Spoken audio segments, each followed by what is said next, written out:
नमस्कार. मी समाधान पद्मने. व्हिडिओ बनवण्या पाठीमागचं कारण असं आहे, ग्रामपंचायत अंजनी बुद्रुकचे ग्रामसेवक ग्रामविकास अधिकारी शिवशंकर सिंगणे साहेब यांच्याबद्दल तक्रार केलेली आहे. यांच्या निलंबनाची कारवाई मागणी केलेली आहे. ते दप्तर दिरंगाई आणि कर्तव्यात कसूर करणे आणि शिस्तभंगाची कारवाई या 3 मुद्द्यावर तात्पुरती कारवाई मागितलेली आहे. तसे विषय अजून वेगवेगळे आहेत. गावातील समस्या आहेत, घरकुलाच्या गैर व्यवहार आहे, त्याच्यानंतर अनेक गोष्टी आहेत. त्यानंतर या ग्रामपंचायतला जो लाखो रुपये निधी देऊन शासनाने जे संडास बाथरूम केलेले आहे की ते आवार आहे, त्या ठिकाणी एवढा खर्च करून एवढे CCTV कॅमेरे लावून सुद्धा त्या ठिकाणी ग्रामपंचायतचे इतके म्हणजे पदाधिकारी किंवा कर्मचारी असताना सुद्धा, एवढा शासनाचा पगार घेत असताना सुद्धा त्या ठिकाणी अतिशय घाण दिसून येते. हे बघा, मी माझ्या निवेदनात मांडणी केलेली आहे. त्यानुसार त्यांची कारवाईची मागणी केलेली आहे आणि तुम्हाला दाखवतो समोर. कर्मचाऱ्याला कोणत्याही तक्रारीची नियमानं त्याची कारवाई करावी लागते. ती पॉझिटिव्ह असो, निगेटिव्ह असो किंवा चांगली असो किंवा वाईट असो, परंतु त्याच्यावर काही ना काही कारवाई करून किंवा त्याचं उत्तर द्यावंच लागतं.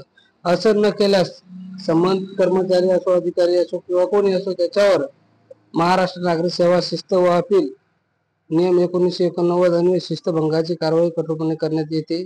त्याच्यानंतर त्याची सेवा पुस्तिका असते, त्या सेवा पुस्तिकेमध्ये त्याची नोंद सुद्धा केली जाते, त्याचा रेकॉर्ड खराब होते. त्यानंतर दप्तर दिरंगाई केल्यामुळे दप्तर दिरंगाई महाराष्ट्र कायद्यानुसार त्याच्यावर सुद्धा कारवाई होते.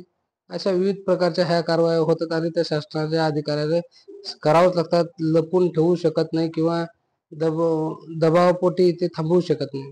त्यानंतर याच्या प्रति मी प्रत्येकांना दिलेल्या आहेत. हे बघा, मी हा 6 ऑगस्ट 2024 रोजी अर्ज केलेला होता.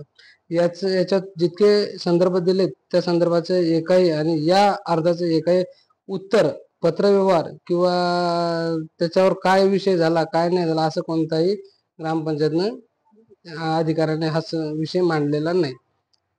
त्याच्यानंतर हा अर्ज दिलेला आहे 2 ऑगस्ट मध्ये. याच्यावर सुद्धा त्यांनी काही माहिती दिली नाही. माहिती मागितली, माहिती नाही, त्याचा विषय नाही, ते ग्रामपंचायत सभेस पुढे मांडत नाहीत, कोणतंच नाही. त्यानंतर हा एक अर्ज आहे, हा दिलेला आहे. हे बघा, इथं तारीख 26/8/2023 रोजी 26/8 दिला आहे. त्याचं सुद्धा याच्यावर उत्तर नाही किंवा कारवाई नाही किंवा काहीच नाही. तरी नियमाने इतक्या दिवस दप्तर दिरंगाई करणे, कर्तव्यात कसूर करणे आणि शिस्तभंगाची कारवाई म्हणून याच्यावर होते आणि ती करावंच लागते. त्यानंतर बघा, आता हे बघा, हे दारूचा शिशा बघा संडास बाथरूम मध्ये, त्याचे व्हिडिओ पण आहेत माझ्याकडे.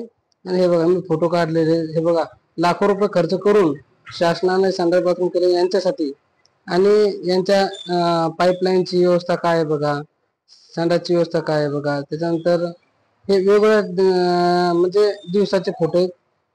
एका याच्यात 15 ऑगस्ट मध्ये काढले, कधी 15 ऑगस्टच्या एका महिन्यानंतर काढलेले आहेत आणि त्याच्यानंतर 5 महिन्यानंतर म्हणजे 15 ऑगस्टच्या 6 महिन्यानंतर आता जस्ट एका फेब्रुवारी मध्ये काढलेले आहेत. त्याच्यातही तीच घाण. हे बघा, ही घाण दिसून येते आणि संडास बाथरूमची ह्या अवस्था बघा. यांच्याकडे लक्ष देण्याचं काय काम आहे? यांचं बेसिंग कसं आहे, काय परिस्थिती आहे, याच्यावर कारवाई करण्याचं, याच्यावर लक्ष देणं. CCTV कॅमेरे कशासाठी आहेत, कोण येते कोण जाते हे पाहण्याचं काम कोणाचं आहे? शासन यांना पगार कशासाठी देते?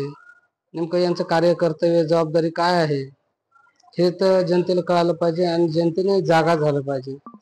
म्हणून मी हा व्हिडिओ बनवला आहे. तरी सर्वांनी याकडं काळजीपूर्वक लक्ष दिलं पाहिजे आणि याच्यावर कारवाई शासनाने केली पाहिजे.